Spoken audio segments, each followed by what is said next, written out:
Every pregnancy needs utmost care and attention.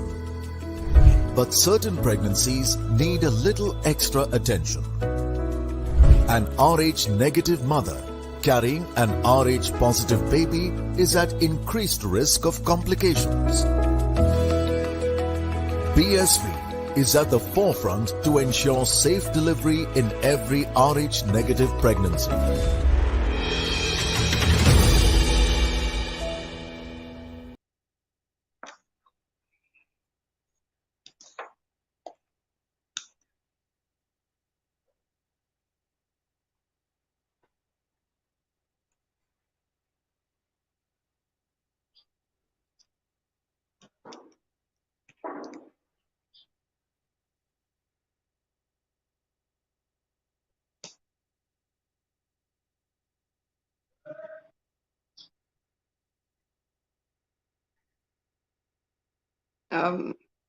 There's no sound.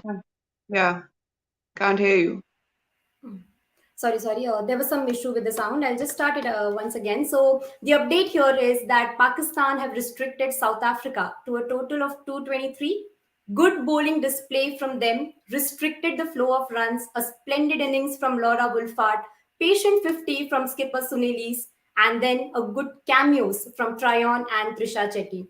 Let's dive a dip deeper into it.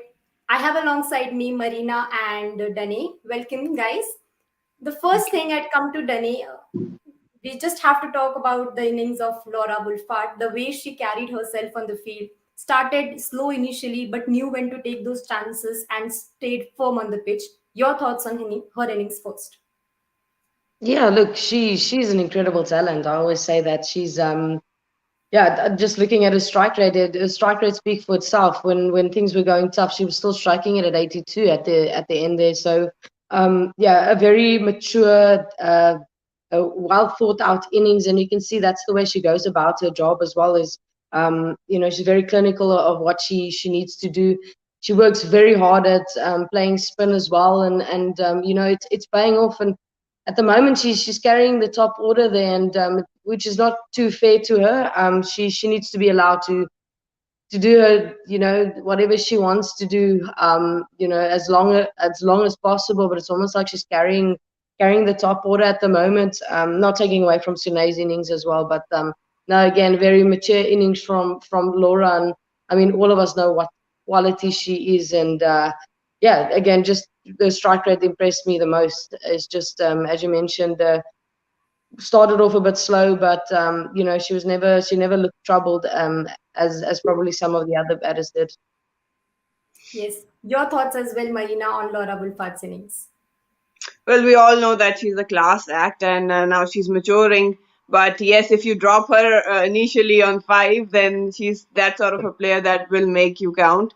And I mean, I just love her cover drives, and it was a very calculated innings. She knew what her role was initially, because when they lost Lee, it was all about Laura and dominating and building that partnership.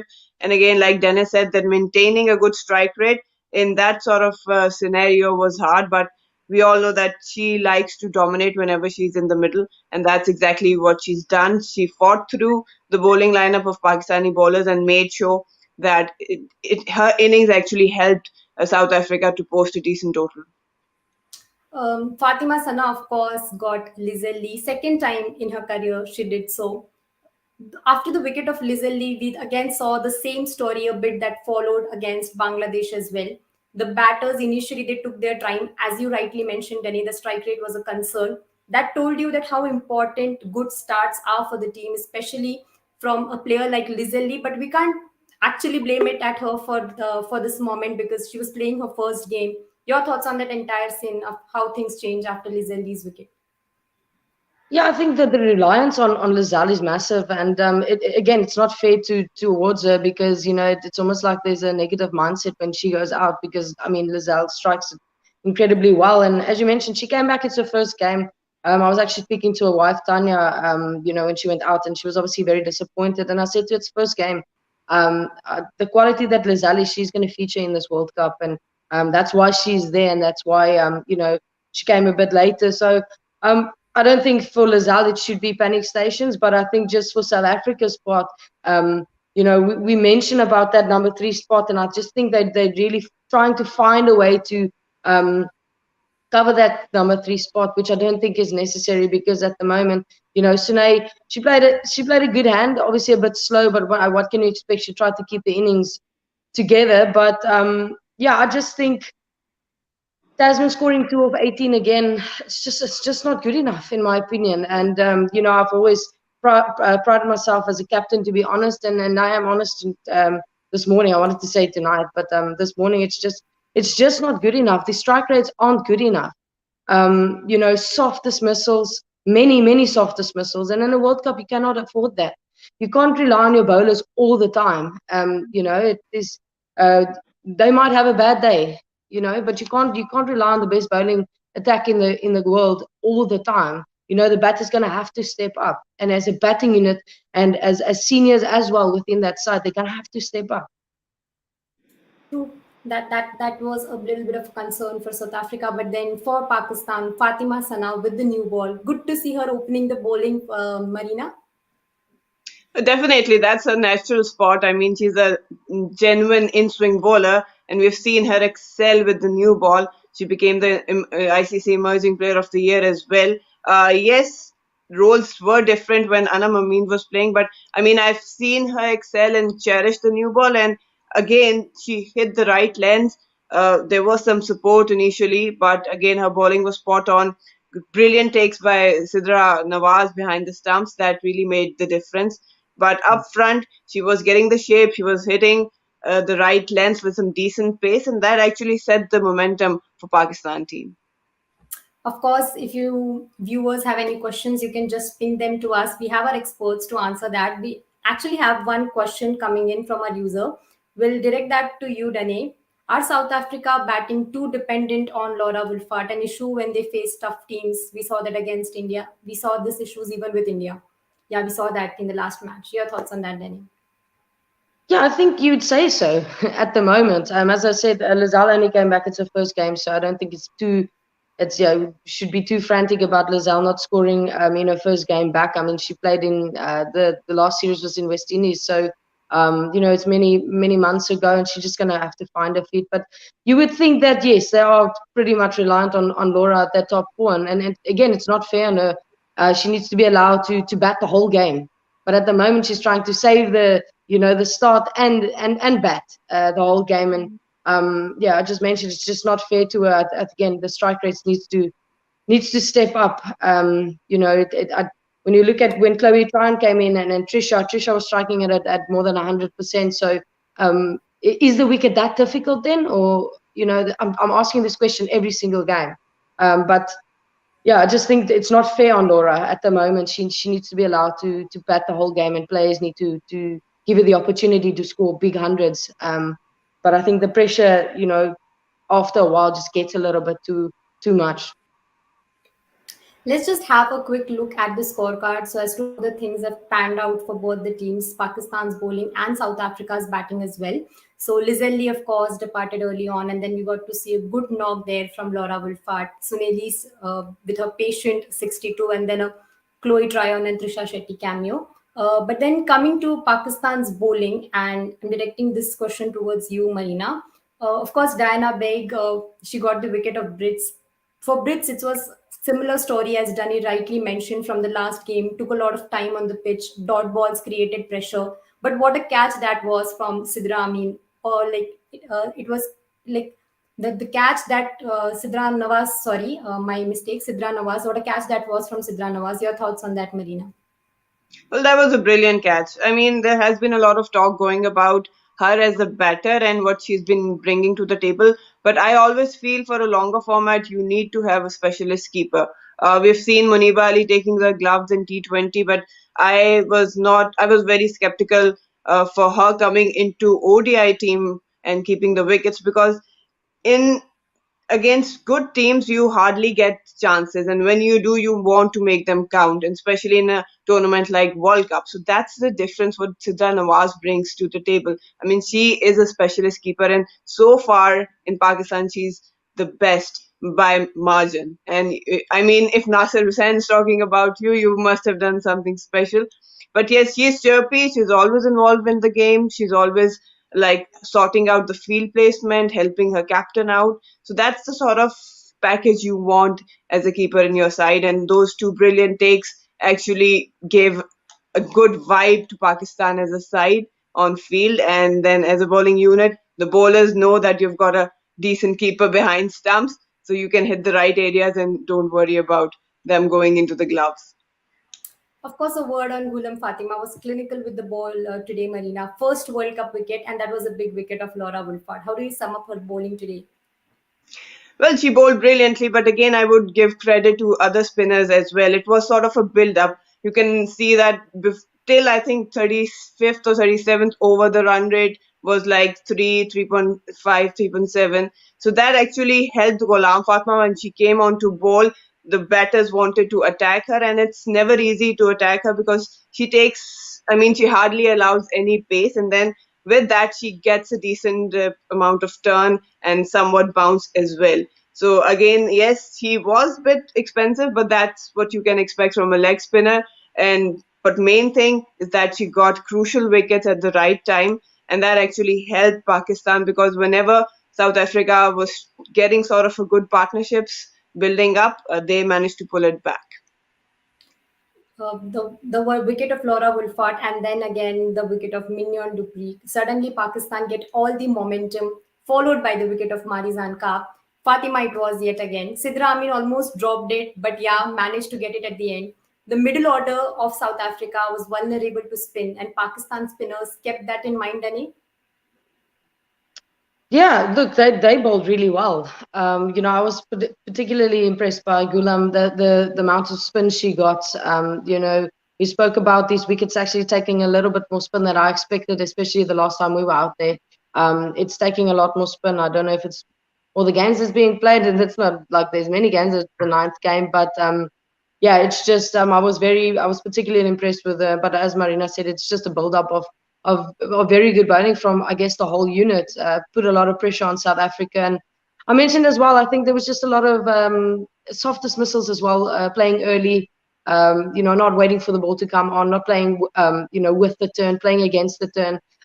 Some standard stuff, that we speak about as cricketers all the time that just looked like it lacked today. And that's why South Africa scored 223. It kind of scrapped to 223, but to give credit to Trisha there at the back end, there was a really good cameo from her. You need that experience when things are tough. Definitely. But also about the important patient knock from Sune. Marina, what do you make of her innings? An important one. Tried to bring some stability to the innings and then played until almost the last. Well, initially it was brilliant partnership, about 89 runs with Laura. And yes, again, as Dana has been mentioning over and over again, that it has been a survival mode for all of them, especially for Laura and Sune, that they need to come up with a different nature of play just to survive and keep nudging things around rather than go and attack and dominate the bowling of oppositions. But yes, a very crucial innings under pressure, and I think there was a different sort of partnership going on between her and the DRS. It took around about four appeals to actually get that right. But initially, yeah, good captain's knock, again surviving and then making sure that she tried to cover it at the back end of the innings and post a good total for South Africa. Same question to you, Dani. I was going to say the same thing. 4 times she survived. DRS was with her kind of thing. Fortune favors the brave kind of thing. Your thoughts on that? Yeah, look, it's not every day that happens. It's something unique, definitely. But I think South Africa needed that. They needed it to go Sune's way because she stabilized the innings. But look, it was a captain's knock, and you can't fault Sune on the strike rate because what do? You're damned if you do, you're damned if you don't type of thing. Go early, you go out, and then the team's found wanting. You don't go early enough, and you kind of pose that question: could she gone earlier? Could she not? But I think just the batting line of it has put the team under pressure. Again, I'm just looking at Tasman's knock. I can't even call it a knock, but she got 2 runs in technically 3 overs. That puts the team back immensely. immensely. We speak about 2 of 18, but inevitably it's 2 of 3 overs that you faced alone. So it just puts the whole team under pressure, and obviously with the early wicket of Lazal as well. But I mean, again, hats off to Sune. She kind of had to do what she did, and it was nice to see that at the back end when she went down and she swept hard. She went over the top, and I went, she's such a good sweeper. I want to see that more often. I want to see you, clearing the boundary, because she can. She's so talented. And she's a good striker of the ball. I feel for her, because I think in her head she's like, wait, what do I do and when do I go? But again, good captain's knock, as Marina said. Good captain's knock, and just putting DRS as don't review against Sune probably for now. But then moving on to the Pakistan bowlers, of course, they did a commendable job. Then, of course, told that against Bangladesh as well, all due credit to Bangladesh's bowlers as well in the first game, that they restricted South Africa's strong batting unit. But Marina, a word on Nashra Sandhu. Good bowling from her as well today. Finally paid off her the wicket of Tryon. Minus 20-30 runs that were for South Africa. Oh, definitely. I mean, she has a huge role to play. She might not be grabbing wickets, but what she can do is just dry out those runs in the middle overs, and giving away just 27 runs in 10 overs. Again, it's all about partnerships, even in batting and bowling as well. And I did mention that it will be crucial with Ghulam Fatima on one end and Nashra on the other end, just trying to, tie down South Africa. So she's been very mature. With years, she has become, has more control over her bowling. And yes, she can vary the pace. On this surface, it's really helpful. And with the amount of control she has over her bowling, that actually makes a huge difference. And she's very smart, reads the batter, reads the surface well, and then executes it to perfection. Of course, now it is for South Africa to defend the total. We can't just take it lightly, because against Bangladesh also they scored 207, and this time it's a bit more than that. But of course, we have a question here from our user, and that's an interesting one. Coming to you, Danny, with that. Who is the next best spinner other than Danny van Kirk in South Africa? Look, for me, Mlaba is very talented. Obviously, she's not in the side. But for me, I'm still going to stick with Sune. I just think she's under bowling herself, and I don't know if the confidence is quite there. I've always been a fan of Sune's bowling. I mean, her stats speak for itself. So I would say Sune, but I mean, Mlaba she's a full-on spinner. She's a specialist spinner as well, and then Chloe Tryon's coming into her own as well. But I need to say that Sune, because of the experience as well, she's played a lot of cricket and she's played a lot of games for her country. And yeah, as I said, I just feel like she needs to bowl herself a little bit more, because we shouldn't be asked these questions. People should know. That was a difficult question to put to Danny. But then coming to you, Marina, what are your thoughts on the same question? Well, I mean, I highly rate Danny. I've played against her. I've seen her captain the side. And yes, it's still, I think, big shoes to fill in. But yes, I do agree with her that Sune might be under bowling herself. She needs to be out there. She has a good control. She can turn the ball. She can, vary the pace as well. But I think it's still, she needs a bit of time to reach where Danny left, actually. And against Bangladesh, Danny, we saw that the Bangladesh openers, of course, they gave the team good start, 60 odd runs against the pace attack. How would South Africa plan to turn the things around? Because they can't just let the openers settle down. Of course, Pakistan would be aiming for that. But then the trio of Marizan Kaap, Ismail and Ayabonga Khaka, what would be their plans heading on? Look, they're going to have to strike. We know how good Pakistan's batting lineup is, and I think the big name there is Misbah. She's massive for Pakistan, and I think it just comes down to planning as well. It's just knowing the batter's weaknesses and trying to obviously counter or attack the weaknesses. And look, it's a very talented bowling attack. But I mentioned earlier in this review where South Africa can't be too reliant all the time on these bowlers. It puts a lot of pressure on a very good bowling attack. So in my opinion, what I would tell them is just go out there and be brave. NASA mentioned it as well. Don't be pretty, be brave. And I think the South African bowlers need to be brave. And I think against Bangladesh, how I felt like it felt like South Africa tried to bowl too many wicket-taking balls instead of just keeping it simple, keeping it tight, and let the dots and the pressure create the wickets. So I'd like to see them go out today and just create pressure, and the wickets will follow. I think when you're defending lower scores, your mindset's I need to take wickets, because obviously against any attack you want to, but also just allow it to create a little bit pressure, and then I assume, in my experience, it changes a little bit, and you can take the wickets off that pressure. So they're gonna have to be, I won't say patient, because I always say lower scores, you're not gonna, a good batting attack, you won't defend a lower score. You're gonna have to strike, but you're gonna have to find the right ways to strike. It's not just about attacking and it's gonna happen type of thing. Of course, for now we can say that South Africa have a decent total to defend there, and it's not going to be a cakewalk for the Pakistan batters as well, Marina. But your thoughts on Ayapunga Khaka? I asked this to Dane during the last match. She just told that she keeps things simple, is what I took a word from her. Entire answer was she keeps things simple. What are your thoughts on the way she's conducted herself over the years? Well, that's actually the case. She keeps things simple and she's very consistent in hitting the right length.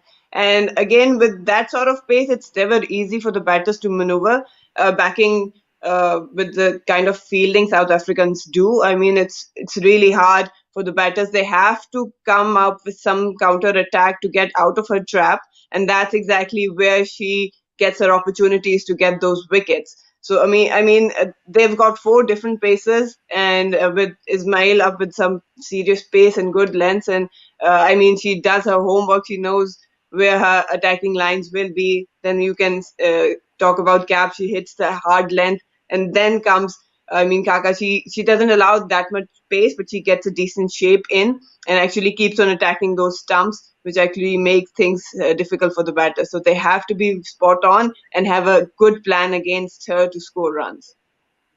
It's definitely going to be an interesting contest to see how Pakistan approach their innings. They have lost 2 of their games, and now they'll be desperate to finally get 1 win into their account. And South Africa, of course, they defended the total of 207 against Bangladesh. So they'll be also confident enough to have that runs on the board, and with the trio and with the bowling pace trio and the bowling unit they have by their side. So prediction time. Coming to you, Marina, first.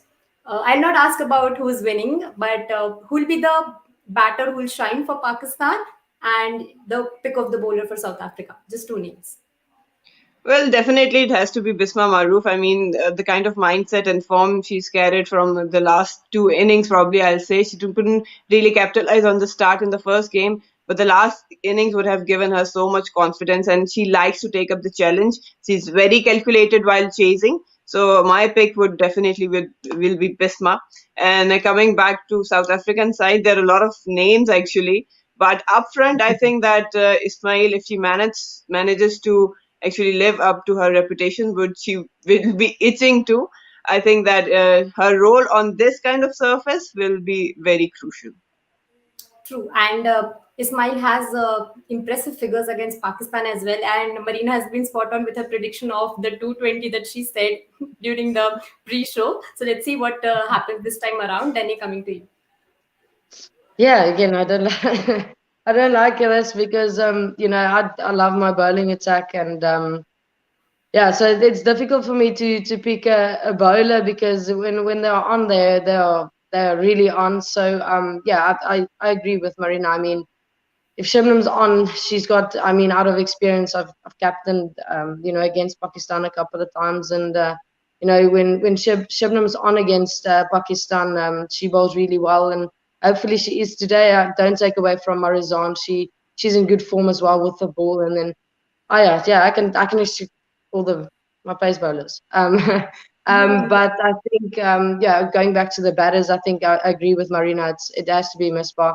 I think this run chase solely not only relies on her, but if she plays the similar type of innings she did the previous game, South Africa is going to be in serious trouble.